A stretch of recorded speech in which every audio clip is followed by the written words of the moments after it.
Buenos días, buenas tardes o buenas noches. No sé en qué momento estás escuchando este video podcast, pero espero que sea muy bueno lo que te esté pasando. Y si no, espero que aquí puedas encontrar una palabrita de aliento que te alegre el día. Hoy me encuentro súper feliz porque tengo una invitada que además de ser una mujer súper tesa, fue compañera de estudio cuando yo estaba en el colegio, o sea que nos conocemos hace muchísimos años. Ella se llama Diana Vázquez, trabaja, ahorita estábamos aprendiendo sobre que uno no es las cosas que hace, trabaja como médica pediatra y vamos a hablar hoy de medicina humanizada. Dianis, bienvenida. Steffi, muchas gracias. Hola para todos los que nos están escuchando. Es un gusto y un placer poder estar aquí compartiendo este espacio contigo y con todas las personas que escuchan tu podcast para abrir su mente y tener otras visiones y otras concepciones de un montón de cosas bonitas en la vida. Gracias, Dianis, por aceptar mi invitación. Yo recuerdo, pues, cuando estábamos en el colegio, Dianis era, uno dividía como, segmentaba el grupo como en las nerdas, las necias, las calladas. Dianis era evidentemente del grupo de las más inteligentes. O sea, Dianis era esa mujer que si uno no llevaba la tarea, uno iba y le preguntaba, Dianis, ¿cómo hiciste esta tarea? O me acuerdo que nos enseñabas matemáticas, o sea, Diana ha sido una mujer excepcionalmente inteligente y nos encontramos hace poquito en un centro comercial y bueno, ahí me enteré que había estudiado medicina, que se había especializado en pediatría y lo que más me impactó fue cuando me contaste que estabas mirando la pediatría y la medicina desde las emociones.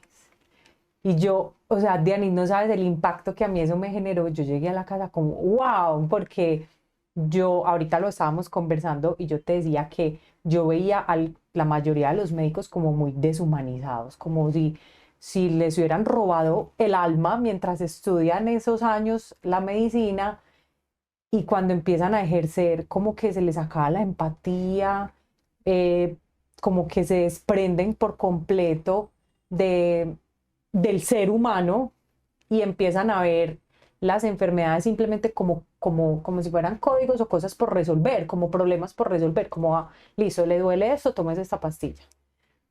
Yo quiero que nos cuentes, o sea, cuando tomas la decisión de estudiar medicina y cuando dices voy a estudiar, me voy a especializar en pediatría, y en qué momento tú llegas y dices, y le voy a combinar a esto emociones, o sea, es que me emociona eso de pensar. Bueno, Steffi, en realidad, como todo en la vida, fue un proceso.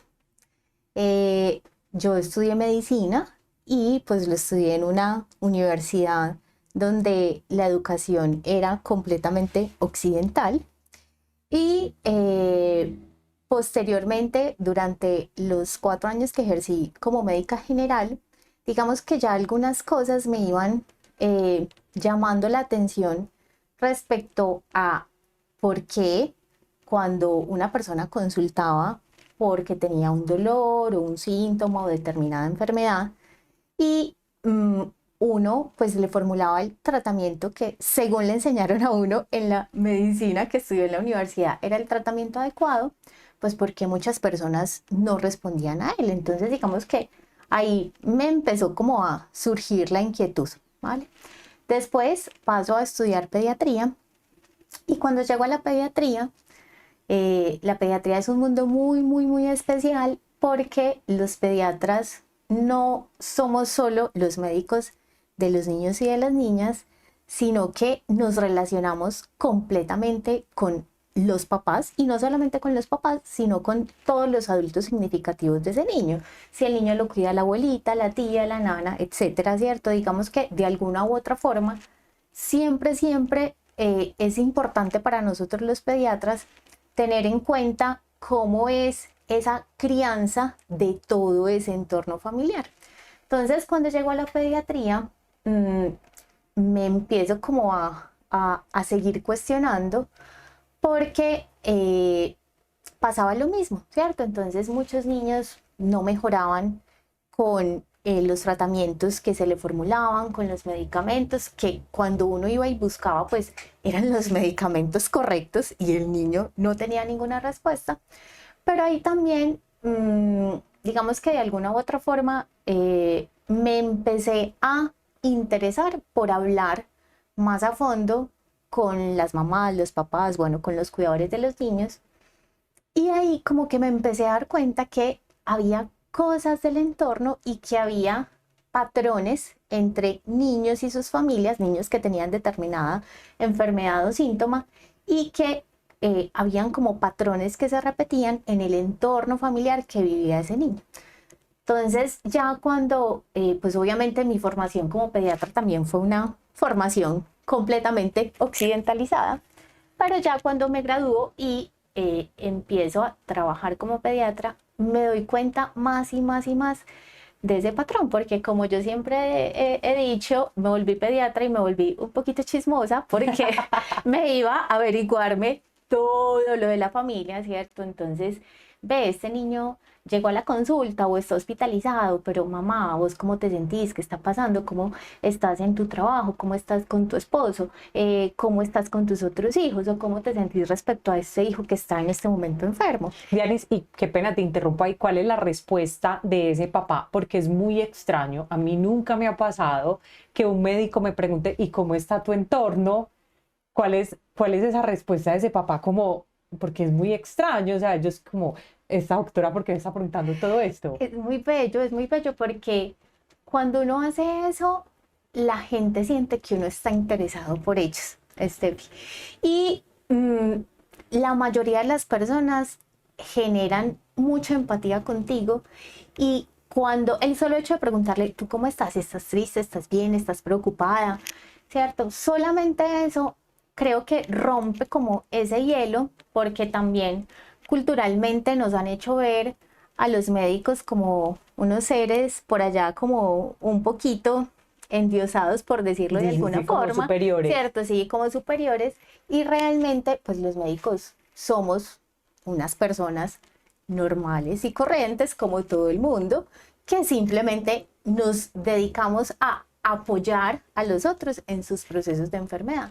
Entonces, cuando tú te interesas en preguntarle al papá o a la mamá por cómo está, creo que eso empieza a generar un cambio en la relación médico-paciente y hace que incluso los padres no solo se sientan mucho mejor respecto a la atención que tú le estás dando a sus hijos, sino que adicionalmente sienten que vos los haces parte de esa atención, ¿cierto? Porque de alguna u otra forma, y como lo vamos a hablar pues a lo largo de este rato, es indudable de que las emociones de los adultos significativos de los niños juegan un rol supremamente importante en lo que ellos manifiestan desde su cuerpo físico, ¿cierto?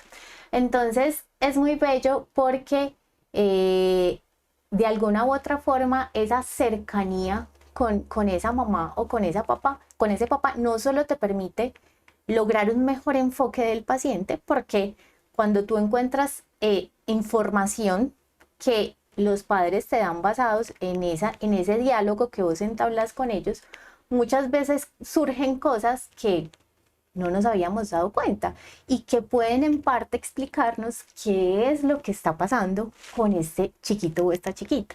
Entonces es muy, muy bello y creo que también es como una forma de que los padres entiendan que si bien uno como médico tiene ciertos conocimientos que pone a la disposición de la sanación y de que los niños estén mejor, creo que también ese diálogo de cómo estás, cómo te sentís, es ponerlo en el mismo nivel de uno, ¿cierto? O sea, que sientan que no tienen por qué, como, ay, no, ahí viene la doctora y entonces, ay, o que mira, decir, muchas veces tenemos esa percepción de que el médico nos va a regañar, ¿cierto?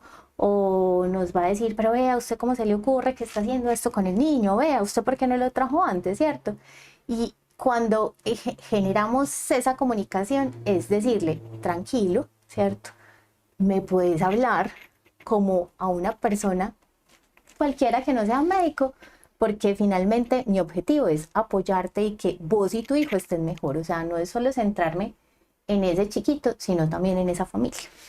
Diari, yo no sé si me equivoco, pero creo que tú estás haciendo la diferencia en el mundo de la medicina? Ay, O vas a decir, o tú me dices, no, Tefa, yo tengo muchos colegas que son así y hacen el mismo proceso, o definitivamente yo soy como la oveja extraña aquí negrita en el mundo de la medicina. ¿Y cuál es esa respuesta de tus colegas? O sea, por ejemplo, cuando se enteran, tú en el día que nos encontramos me dijiste, una consulta mía dura tanto tiempo, una hora, que normalmente uno va donde el médico eso es de entrada por salida, a ver, ¿qué tiene? Chun, chun, tomes esto, chao. Tus colegas, ¿cómo toman el tema? O sea, mira, es como todo en la vida. Hay quienes son detractores y hay quienes son amigos de lo que hacemos en la consulta de pediatría integrativa, como a mí me gusta llamarlo. Eh, Realmente yo creo que en este momento hay más médicos que están tomando nuevos caminos y que están pensando la medicina de una forma diferente, que no son la mayoría, eso es también real, pero digamos que cada vez más nos estamos haciendo conscientes de que si bien es muy importante los conocimientos que nos fueron dados en la universidad, pues de la universidad realmente no nos enseña y no nos da a conocer tantas cosas que deberíamos saber a la hora de atender a un niño. Obviamente, Tefi, como en todo, no hay verdades universales. Y pues yo tampoco puedo venir aquí a decir, como no, la pediatría que yo practico es es la la mejor y verdadera. es la verdadera y es lo único que deberíamos hacer. No, ¿cierto? Pero sí creo que es una pediatría que nos da la posibilidad de ver al niño más que un cuerpo físico, ¿cierto? Más que el cuerpo físico que tiene dificultad para respirar, que está tosiendo, que tiene mocos, que tiene diarrea, que no come, sino que nos ayuda a profundizar un poquito más en ese mismo cuerpo físico, pero además reconociendo que tenemos unos cuerpos emocionales y unos cuerpos energéticos que están influidos por muchas cosas, cosas desde información que traemos desde nuestros ancestros e información que traemos desde que estábamos en esa primera casita que fue el útero de la mamá y que de alguna u otra forma impactan en lo que está pasando en ese niño. Entonces, claro, hay muchos médicos y colegas que les parece como algo loco todavía, ¿cierto? Porque de alguna u otra forma, por nuestra cultura y por nuestra educación médica acá en Occidente, todavía tenemos como un poquito cerrada la cabeza hacia otro tipo de medicinas, hacia otro tipo de concepciones. Todavía creemos que solamente es el cuerpo físico lo que tenemos y no más, y eso es lo que se enferma y eso es lo que hay que manejar con una pastilla o con un medicamento. Pero también hay otras personas, otros médicos que se han ido dando la oportunidad de ver si esto funciona, entonces debe ser que sí tiene algo bueno en realidad. Y he tenido una experiencia muy bella con eso, Tefi, porque yo soy docente de universidad y con los estudiantes ha sido muy, muy gratificante ver cómo ellos disfrutan enormemente ver a los pacientes de esta forma, porque no es lo usual, ¿cierto? O sea, no es lo usual que un profesor en la universidad, en la facultad de medicina, te diga, bueno, este niño, vamos a mirar su mamá cómo se está sintiendo, vamos a mirar la mamá qué emociones tuvo en el embarazo y qué pueden estar influyendo en esto, vamos a mirar si este niño ha tenido de pronto alguna situación durante su vida que haya sido traumática emocionalmente para él, ¿cierto? Sí, porque Entonces, qué ajá, pena, Dianis, cuando uno ve las películas o las series, uno ve que está ahí el paciente, entonces cuando entran ¿cómo se llaman? Y sí, pues depende pueden ser o los estudiantes, los internos, los sí. residentes, bueno. Entonces entra con la planillita, entonces paciente de tantos años que presenta no sé qué, no sé qué, no sé qué. Y mira que uno lo ve en las series y en las películas que en ningún momento es esa entrada como, hola, ¿cómo estás? ¿Cómo te sientes? Y, o sea, uno ya tiene completamente normalizado que la relación médico-paciente es, usted es algo que le está sucediendo, unas cosas. Exacto. De hecho, mira que hay una cosa que referente a lo que hablábamos ahorita de entablar ese diálogo con la mamá o el papá o el cuidador de ese niño, el solo hecho a mí siempre me ha parecido un poquito feo, porque lo típico es, hola mamá, vengo a revisar a su niño, pero ni siquiera le preguntamos a esa señora cuál es su nombre. Entonces, como que de entrada es, esta señora solo es la mamá de este niño y no más. Pero cuando yo, y siempre, siempre le pregunto el nombre, nunca llamo como mamá, le vamos a hacer esto, mamá, sino, ve, si tu nombre es Estefi, vamos a hacer esto con tu chiquito, vamos a revisarlo, creemos esto, porque cuando yo te llamo por tu nombre, estoy reconociendo en mi concepción que tú, además de ser la mamá de esa niña o ese niño, eres también una mujer, eres una mujer que es esposa, que es mamá de otros hijos, que trabaja, que es hija, que tiene ciertos hobbies, ¿cierto? Entonces, solo el hecho de llamarte por el nombre, me parece que de entrada cambia todo, sí. Diana, mira, yo, pues es que no me gusta utilizar la palabra víctima, pero yo fui víctima de violencia obstétrica, pero de eso me vine a dar cuenta años después, porque yo ni sabía que eso existía. Sí. Y ahora, escuchando sobre el tema, yo dije, ay, pucha, a mí, yo fui violentada obstétricamente. Y mi embarazo fue un embarazo muy tranquilo porque yo nunca me enfermé, nunca me pasaba nada, pero emocionalmente viví muchas cosas, maltrato verbal por parte de mi pareja. Y en el parto, yo recuerdo que la actitud de la ginecóloga era, o sea, yo me sentía tan mal, porque ella me miraba como un pedazo de carne. O sea, yo sentía que ella me miraba así. Y había momentos donde yo me quejaba mucho y sentía mucho dolor y se me soltaba una que otra grosería. Y entonces ella entraba y me decía, me tenés impresionada con tus groserías. O sea, y me regañaba. Y yo sentía, porque yo no sé cómo explicarlo, pero yo sentía en mi ser que yo no iba a dilatar más. Y yo le decía a ella, yo no voy a dilatar más. Porque a mí se me adelantó el parto una semana porque me caí. Sí. Yo me caí el día anterior. Y yo le decía, yo no voy a dilatar más. Y entonces ella me decía, toca esperar. Y me miraba, y yo sentía que la mirada de ella era de desprecio. Entonces fue un proceso de un parto muy doloroso. Me sentí muy abandonada, me sentí completamente que había una desconexión completa de la ginecóloga y yo, para acabar de ajustar, estaba completamente sola. No tenía nadie en la habitación que me diera soporte, nada. Y mi hija es una niña completamente nerviosa. Antes se pone súper nerviosa con cualquier cosa. O sea, ella le da miedo a muchas cosas. Entonces, a veces cuando yo recuerdo eso, yo siento que ese nerviosismo de mi hija puede estar ligado a ese proceso del embarazo, ese parto tan... O sea, es que quisiera recordarlo como algo bonito, sí, pero fue algo muy difícil. Y yo digo, todo eso puede estar relacionado, ¿cierto? Sí, claro, Steffi. De hecho, mira que a mí me parece increíble porque desde el siglo pasado hay médicos que empezaron a hablar del parto humanizado y no solamente desde el punto de vista de que la mujer se sintiera cómoda, tranquila durante su proceso de parto, sino también porque ya sabemos cómo en ese niño influye enormemente cosas como las que a ti te pasó. Y Frédéric Le Boyer, que fue un médico francés, creo que fue de los pioneros en hablar de parto humanizado y, como te digo, siglo pasado. Y este es el momento, 2023, cuando la mayoría de médicos no saben quién es Frédéric Le Boyer, ¿cierto? Y es muy triste porque son estas experiencias las que uno debería aprender a reconocer, porque claramente son cosas que ellos identificaron y que posteriormente en estudios científicos, pues, que se han llevado a cabo de forma rigurosa, se ha demostrado cómo eso tiene un impacto impresionante. Hay un psiquiatra que es el doctor Thomas Burney. Él tiene un libro bellísimo que se llama La vida secreta del niño antes de nacer.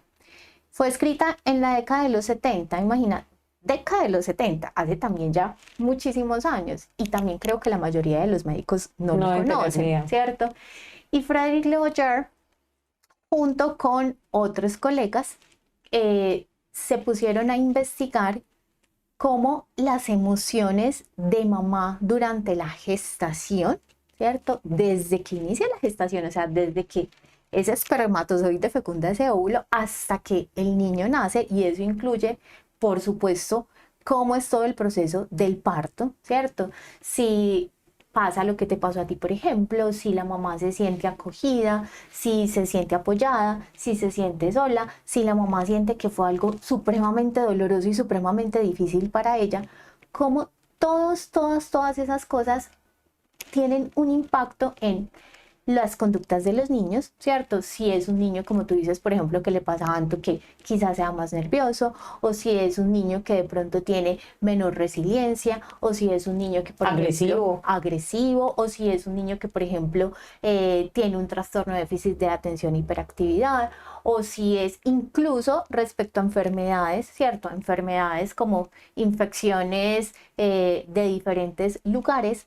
Según lo que ocurre en el embarazo, los niños tienen mayor riesgo de presentar determinadas cosas. Entonces, es determinante, Steffi, que la relación médico-paciente obviamente también está dentro de toda esa evolución de la gestación, y tú pues te refieres específicamente al parto porque fue como el momento en el que tuviste esta situación, pero realmente la empatía que una mujer embarazada tiene con el médico que le hace los controles prenatales, con el médico que le hace la ecografía, ¿cierto? No es igual cuando tú vas y te hacen la ecografía y el médico te dice, ay, mira, esta es la cabecita, este es el corazón, mira cómo se mueve, mira qué lindo, al médico que siéntese ahí, súbase la bata, te pone la cosa fría, te mira ahí y ya listo, no te dice nada. Pero está bien. Exactamente, es completamente diferente. Entonces, definitivamente el hecho de que los médicos intentemos comprender las emociones de nuestro paciente es un punto vital, porque definitivamente, como tú dices, no tratamos con un pedazo de carne, que fue lo que tú sentiste en ese momento de tu parto, sino que pues, trabajamos con un ser que tiene pensamientos, que tiene creencias, que tiene emociones, ¿cierto? Que no responde igual a los comportamientos que yo tengo frente a él. Entonces creo que es vital que cada vez intentemos más reconocer al otro como un ser humano, ¿cierto? Que tiene una alma, que tiene un espíritu, que en el día a día vive determinadas cosas, y no solo como la señora que vino a tener el niño, o como el niño que lo trajeron porque tiene fiebre, o el señor que vino porque le duele el pie, ¿cierto? Es buscar reconocer qué hay en cada uno de esas personas para poder mirar qué es lo que lo está llevando a manifestar determinada situación desde el punto de vista físico. Dianis, ahorita que estábamos conversando, yo te preguntaba que, o sea, cuando vos estás viendo el niño y estás revisando ese entorno familiar, ¿cómo manejas, por ejemplo, no, vamos a poner un ejemplo, llega un niño que tiene una bronquitis y vos revisas el entorno familiar y te das cuenta que de pronto hay un papá que es muy fuerte y que la mamá de cierta manera está cumpliendo un papel sumiso, y que el niño entonces está somatizando todo eso en la parte de sus cuerdas vocales, no sé, son cosas que me estoy imaginando. Sí.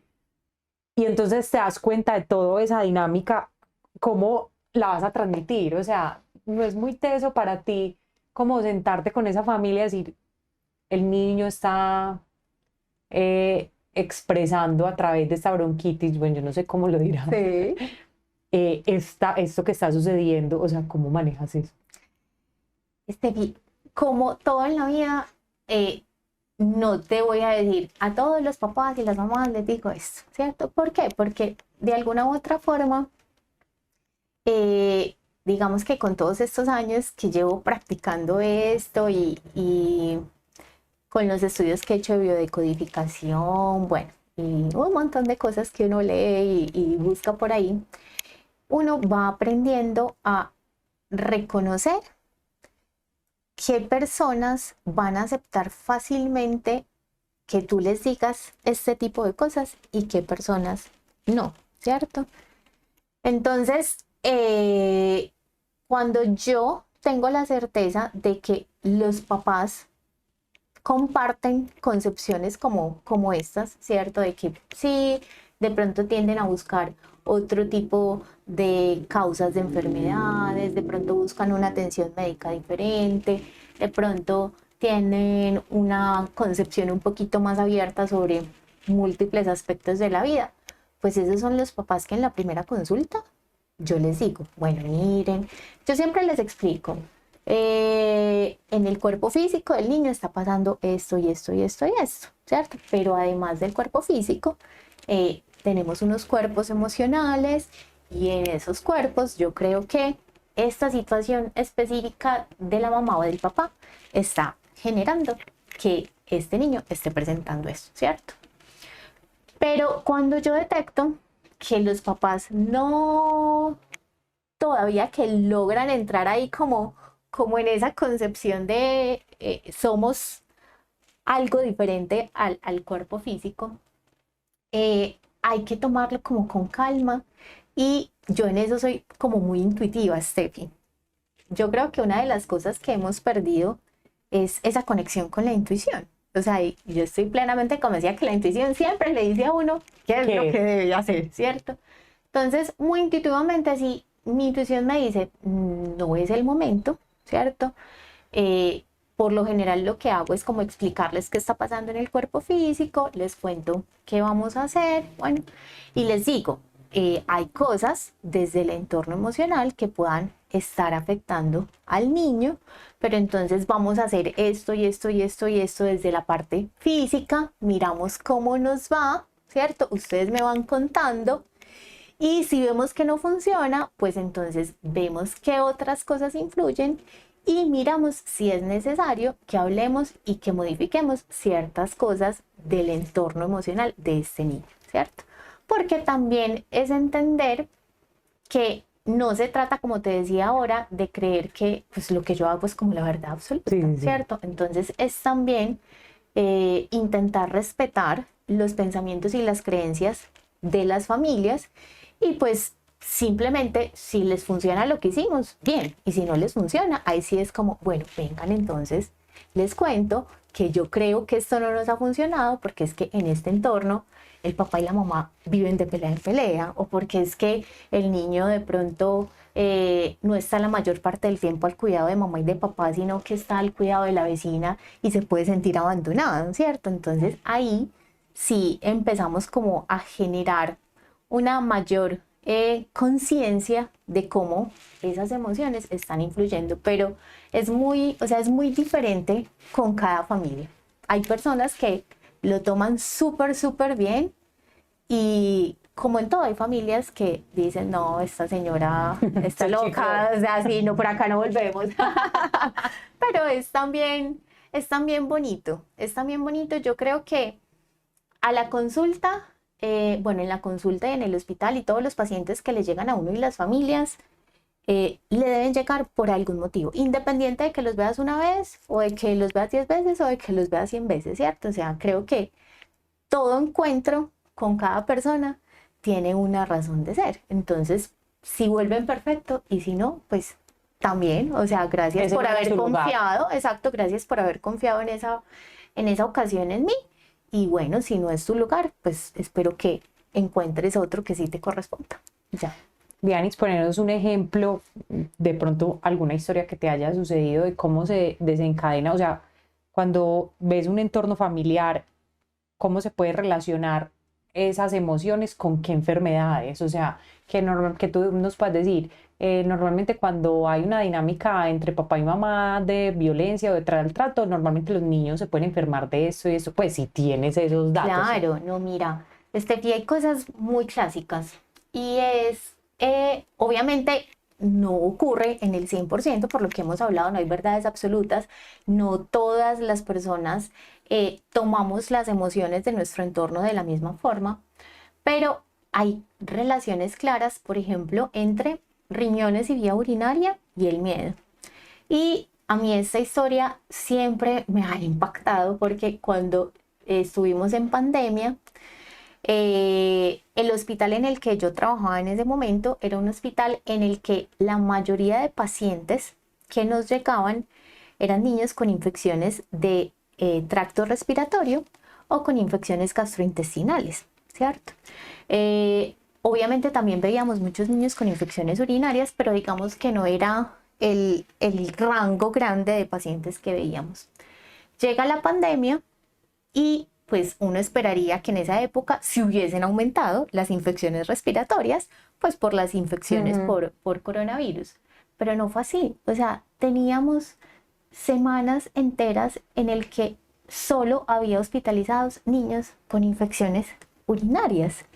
Y desde el niño que tenía 3 meses hasta el niño que tenía 7 u 8 años. Entonces es muy bello porque, claro, pandemia, ¿qué pasa? Miedo. Todo el mundo estaba en miedo, ¿cierto? La incertidumbre, claro, qué va a pasar. Total, pero un niño de 3 años o de 3 meses no sabe qué es el miedo. O sea, él cognitivamente todavía no logra reconocer qué es el miedo ni logra expresarlo.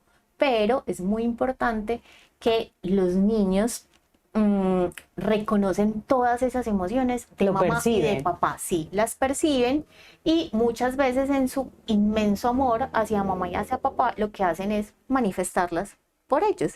Entonces, claro, esa es una típica relación, o sea, miedo con riñones, vías urinarias. Otra que también veo muy frecuentemente es los niños con asma que tienen situaciones como, por decirlo de alguna forma, de estrés o como de desamor. Niños que se sienten abandonados, niños que sienten que no son escuchados o que en su familia hay muchas discusiones, papá y mamá pelean mucho, o incluso durante el embarazo. O sea, situaciones que mamá haya vivido traumáticas durante el embarazo, se le murió alguien especial o vivió un embarazo muy doloroso porque su pareja nunca la apoyó, ¿cierto? Entonces como que esa sensación de tristeza y abandono se relaciona mucho, por ejemplo, con el asma, ¿cierto? Otra muy clásica es las enfermedades gastrointestinales, o sea, dolores abdominales, los niños que tienen diarreas frecuentes, esas se relacionan muchísimo con la ansiedad y con el estrés. Y aquí es muy importante porque uno diría, pero es que un niño que se va a estresar. Además, porque uno los ve jugando y uno dice, pero este niño, pues míralo ahí. ¿Qué problemas tiene? O sea, ¿qué problemas tiene? No se tiene que preocupar por nada, todo el tiempo está jugando, ¿cierto? No tiene ninguna responsabilidad. Pero los niños también, cuando perciben algo a nivel familiar, ellos lo que hacen es elevar sus niveles de cortisol, que es una de las hormonas del estrés, y esa elevación del cortisol genera cambios a nivel físico, que esto es muy bello, Steffi, porque es lo que yo te he dicho, o sea, no somos solo un cuerpo físico, pero todas esas emociones hacen que se desencadenen respuestas fisiológicas en el cuerpo, ¿cierto? Incluso, por ejemplo, cuando las mujeres están embarazadas y tienen alguna situación de estrés, ¿no? A nivel laboral o a nivel de pareja o a nivel familiar, que ellas elevan sus niveles de cortisol, ese bebé en esa barriguita también eleva sus niveles de cortisol, que por eso es que influye sobre todo lo que hablábamos anteriormente. Entonces, como el estrés y la ansiedad están muy relacionados con todo lo de tracto gastrointestinal. Y también es muy común, por ejemplo, ver cómo los niños con trastornos de alimentación el niño que es picky eater. Los picky eaters son los niños que la traducción sería como los niños quisquillosos para comer, ese niño que es selectivo, que no le Que yo gusta no como nada. eso, no me... Exactamente, el que no come nada. Esos son los picky eater, o los niños que tienen aversiones alimentarias, o los niños que tienen, por ejemplo, también obesidad o que tienen alteraciones del crecimiento. Todo eso está muy relacionado también con cómo fueron las experiencias de mamá y papá con el alimento cuando ellos eran pequeños. Entonces, siempre que yo veo un niño que tiene un trastorno de alimentación, creo que la mitad de la consulta lo que hago es ir a preguntarle a la mamá y al papá cómo era esa relación de ellos con la comida, cómo se las daban, si les gustaba, si no les gustaba, si peleaban con ella, si los dejaban sentados toda la tarde hasta que no se la comieran, no se para. exacto, si les obligaban a comer, porque eso tiene una relación tan bella, es hermosísimo. Entonces, esos son como algunos de los ejemplos que se ven muy frecuentemente. Tianis, ahorita estabas hablando, te pregunté sobre cuando recetabas esa solución a esa enfermedad y me hablaste de muchas veces cuando son problemas gastrointestinales, les recomiendo la manzanilla y yo me quedé como, wow, porque, o sea, estás integrando, como dice, medicina integrativa, o sea, estás integrando absolutamente todas las emociones, el entorno familiar y también le estás agregando como reconocer los poderes de la naturaleza. Claro, Steffi, y es que, a ver, la medicina ha avanzado un montón y no podemos dejar de reconocer eso. Es decir, la medicina occidental ha tenido unos avances enormes en manejos de muchísimas enfermedades y sobre todo yo me quedo impresionada con los avances a nivel, por ejemplo, de cirugías, de procedimientos, de trauma, ¿cierto? O sea, hay cosas en las que evidentemente la medicina como la conocemos es muy exitosa, ¿cierto? Pero también hemos dejado de reconocer que somos seres que desde que estamos en este planeta convivimos con las plantas y que cuando no existían las medicinas y los medicamentos que tenemos en este momento, pues usábamos las plantas como medios de sanación y las plantas tienen unos poderes bellísimos. Entonces, por ejemplo, en los niños precisamente con dolores abdominales, la manzanilla es hermosa. ¿Por qué? Porque uno de los efectos de la manzanilla es analgésico y antiinflamatorio y es una planta que es supremamente útil y que segura para los niños al 100%. Obviamente, como en todo, no es que podamos usar pues cualquier planta porque viene de la naturaleza y debe ser buena y no pasa nada. No, claro, hay que también tener conocimiento sobre para qué me puede servir esta planta, si la puedo o no la puedo usar en niños. Por ejemplo, a mí en los niños me gusta muchísimo usar las esencias florales. Las esencias pues son una cosa hermosísima también. Y los aceites esenciales, ¿cierto? Pero digamos que en este momento los aceites esenciales están como súper de moda, todo el mundo ya usa aceites esenciales y es como, ay, bueno, démosle al niño aceite esencial o pongámosle. No, o sea, hay que tener ciertas consideraciones dependiendo de la edad. Yo no puedo usar un aceite esencial, por ejemplo, por vía oral, o sea, esos niños menores de 12 años nunca lo usamos porque nos puede generar lesiones a nivel pues del tracto superior, a nivel gastrointestinal. Siempre los debemos usar diluidos dependiendo de la edad en ciertas proporciones. Entonces la naturaleza tiene cosas hermosísimas y qué bueno poder como usarlas, porque si bien a veces necesitamos los medicamentos, pues, o sea, hay condiciones en las que desafortunadamente, bueno, o afortunadamente los tenemos también para ayudar a recuperarnos de ciertas enfermedades, pero si yo puedo usar algo más natural que sé que va a tener menos efectos adversos y que va a cumplir la misma función que cumple el medicamento, pues maravilloso, usémoslo, ¿cierto? Tianis, ahorita hablaste de biodescodificación. La primera vez que yo escuché esta palabra fue hace como 4 años que una amiga de Alejo vino, ella es angeóloga. Sí. Mm, yo sé que en este momento hay modas, o sea, mejor dicho, ahora se puso de moda todo, ¿cierto? Y entonces Alejo tenía un dolor en la parte baja, pero que no lo dejaba ni caminar. Y entonces ella le dijo, en biodescodificación el dolor lumbar está relacionado con las cargas económicas. Y entonces yo le dije, ¿qué es eso? Entonces ya me explicó como esa relación de las emociones con las enfermedades. Y entonces ya me pasa, yo no sé si es una práctica irresponsable. El diccionario de biodescodificación. Entonces, en estos días una amiga me contaba y me decía, Tefa, yo llevo un año con estreñimiento.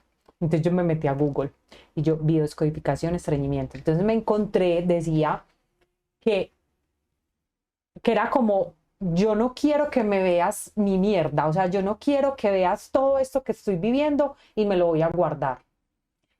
Aparecían otras cosas, ¿cierto? Fue como lo que más me impactó porque yo conozco la historia de ella y yo decía, como, wow, pues como qué cosa tan tesa esa relación, pero me impacta que tú ahorita digas biodescodificación porque no por desmeritar pues como la labor de la amiga Alejo como angeóloga, pero eso no deja de ser muy esotérico. Pero tú que vienes de la rama de la ciencia, o sea, que te quemaste las pestañas en una universidad y escucharte hablar de biodescodificación me dice a mí como que es real, o sea, es verdad. Claro, de hecho, te quiero contestar inicialmente diciéndote que yo estudié biodecodificación en la universidad. No ¿Cierto? jodas. O sea, no es como... O sea, eso se estudia. Sí, claro, Qué pucha. total. Entonces, que afortunadamente ya también las universidades están reconociendo que hay otras formas de apoyar la sanación de las personas. Entonces, yo estudié biodecodificación en la universidad y es muy bello, Tefi, porque sí, pues existe un diccionario de codificación, es lo que tú dices, pues todo el mundo, ay, sí, me duele el pie, voy y busco en el diccionario, o me duele la cabeza, voy y busco en el diccionario. Pero como yo te decía ahora, por ejemplo, cuando me preguntaste relación de enfermedades con emociones, y yo te decía, es frecuente, pero yo no puedo hablar de que 100% de los niños que tienen una infección urinaria es porque sus adultos están sintiendo miedo. Entonces, por eso en la consulta es tan importante escuchar, ¿cierto? Porque cuando yo me dedico a decir, no, sí, según el diccionario es esto, estoy haciendo lo mismo que hacemos en la medicina occidental. Y es como todos los niños asmáticos son iguales, todos los niños que tienen rinitis son iguales y a todos les vamos a tratar igual, ¿cierto? No, hay que escuchar el contexto y puede que el diccionario sea súper específico para una persona, pero puede que para otra persona no. Y mira lo que tú me dices, lo que tú leíste en el diccionario, ¿cierto? Es como yo no quiero que la gente me vea todo ese montón de cosas feas que yo tengo por dentro. Pero, por ejemplo, en los niños, a veces es frecuente que tengan estreñimiento porque en ese aprendizaje de, vení, esto es mío, o sea, esta materia fecal es mía. Y yo no la quiero soltar porque es que es una pertenencia y yo no la quiero soltar para dejársela al mundo, ¿cierto? Entonces, por ejemplo, muchas veces los niños con estreñimiento se estreñen por eso, porque no quieren soltar algo que sienten que es suyo y que les pertenece y que yo no le quiero dar esto ni a mi mamá, ni a mi papá, ni a mi abuela, ni a los que están por allá.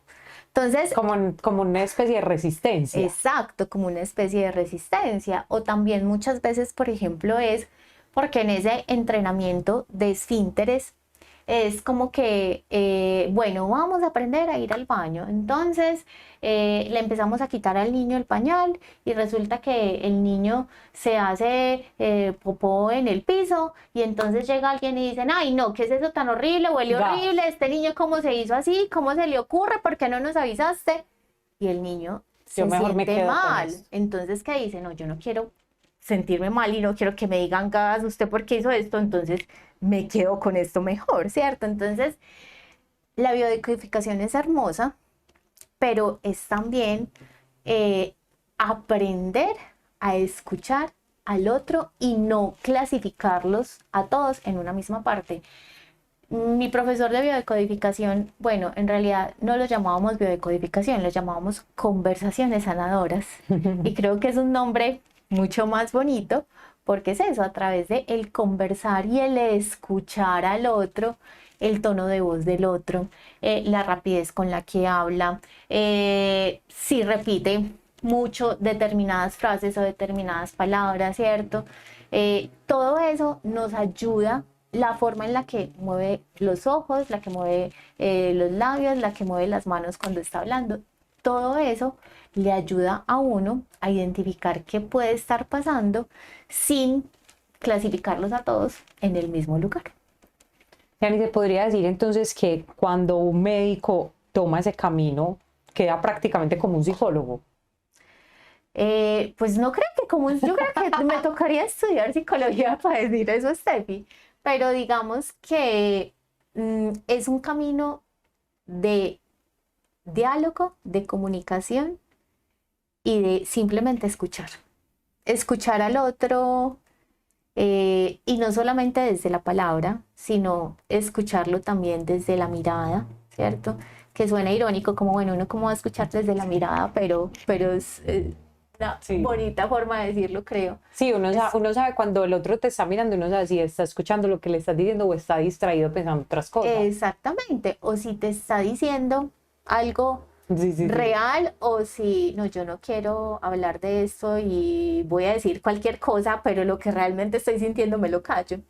Entonces, más que una psicóloga es tener esa capacidad de escuchar al otro y de buscar comprender al otro y de apoyar al otro, Steffi, porque yo le digo a mis estudiantes, nosotros como médicos no podemos pretender ser los salvadores del mundo, porque muchas veces eso es lo que nos enseñan en la Facultad de Medicina.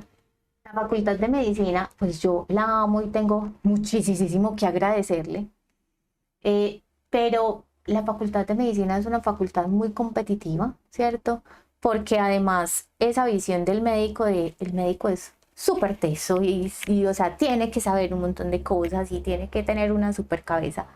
Pues yo creo que es como en cualquier profesión, ¿cierto? O sea, es simplemente desarrollar las habilidades que se requieren para realizar determinada labor, pero en medio como de esa concepción se vuelve algo muy competitivo y es como el que más sepa, el que se sepa el último artículo que publicaron, ¿cierto? El que tenga todos los cartones ahí colgados. Exactamente, el que tenga todos los cartones y nos enseñan en medio también de esa competencia a creernos los salvadores de la gente y es como, es que usted es el que le va a quitar la enfermedad a ese paciente, es que usted es el que le va a salvar la vida a ese paciente y es que usted tiene que hacer esto para que ese paciente no se muera. Y finalmente esa no es nuestra labor. ¿Por qué? Porque yo estoy plenamente convencida, Steffi, de que no hay mejor salvador y mejor sanador que uno mismo. O sea, uno es su propio sanador. Y en el caso de los niños, los adultos son los propios sanadores de los niños, ¿cierto? Porque claro, los niños digamos que todavía no tienen desde la parte cognitiva muchos conceptos que les permitan a ellos reconocer, ¿cierto? Ve, porque tengo una gripa, entonces, ¿qué voy a hacer para quitarme la gripa? Pero los adultos sí tienen esa capacidad. Entonces, Dianis, qué pena te interrumpo ahí porque a mí me pasa con Anto. Cuando Sí. Anto se enferma de la garganta, yo le digo, mi amor, ¿qué has querido decir? Y no has podido. Exacto. Entonces ya se queda mirando y me dice, mami, tal cosa. Y me dice, santo remedio, se le quita. Exactamente, claro, que Anto ya está más grande. Entonces, digamos que Anto ya tiene esa capacidad de razonar y de decir, ah, bueno, sí, me está pasando esto. Que es muy bello también ver ese proceso a medida que uno va creciendo, de cómo el bebé chiquito, pues, no Sí, un bebé de 4 meses. Cómo, ¿cierto? Pero a medida que ellos van creciendo, van aprendiendo a reconocer ese tipo de cosas. Y esa es una de las cosas chéveres, por ejemplo, de la consulta con niños ya más grandes, que además los niños son tan hermosos que ellos son súper expresivos y ellos cuentan las cosas. Y muchas veces uno es, pero ¿te está pasando algo en el colegio? Ah, bueno, sí, no, es que me está pasando esto con este amiguito, me está pasando esto con esta materia, ¿cierto? Y uno ahí, ah, bueno, entonces de pronto eso es lo que te está haciendo enfermar, ¿cierto? Pero volviendo a lo que estábamos, nuestra labor es apoyar, ¿cierto? Es apoyar, es generar como esa sensación de compañía, de no estoy solo en este proceso de enfermedad, tengo a alguien que me está ayudando, ¿cierto? y reconocer al otro como, te decía ahorita, como su propio sanador y su propio salvador, porque también creo que esa concepción de la medicina tradicional es como, yo estoy enfermo y voy donde el médico y yo hago lo que el médico me diga porque él es el que sabe, listo, y si él me dice que me tengo que tomar 10 pastillas me tomo, y si me dice que tengo que dejar de comer sal, dejo de comer sal, pero no porque sea por mi propia iniciativa, ni porque yo haya hecho un proceso De conciencia. sí, de conciencia, de por qué me estará pasando esto, pero qué, qué situaciones he vivido, cómo me estoy alimentando, estoy haciendo ejercicio, no estoy haciendo ejercicio, cómo estoy durmiendo, qué me está generando estrés, qué problemas tengo. Entonces, también reconocer al otro la capacidad de, es que tú tienes muchas habilidades y tú tienes muchos dones y tienes todo el potencial de ayudarte a ti mismo a salir de esa enfermedad o de ese dolor que tienes. Creo que es súper importante volver a ello, Steffi, porque es precisamente respetar al otro bajo esa condición que es igual a la mía, ¿cierto? O sea, yo te puedo aportar desde mis conocimientos en fisiología, en anatomía, en que sé que de pronto necesitas estos exámenes, desde la pediatría integrativa, en, bueno, miremos estas emociones, miremos cómo nos ayudamos con plantas, pero finalmente es darle al otro el poder que realmente tiene sobre su salud y sobre su propia vida. Ahorita dijiste algo súper teso antes de que empezáramos a grabar sobre el tema del Salvador.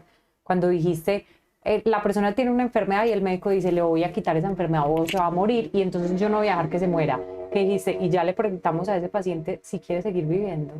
Y conozco una persona, me contactó por redes sociales un día porque yo estaba tocando un tema de las uñas y ella tiene una base que creó después de un tumor en el cerebro y entonces ya perdió las uñas y creó una base para las uñas y en estos días me manda un audio que me impactó mucho, yo no supe qué decirle, yo le dije la verdad, no sé qué decirte.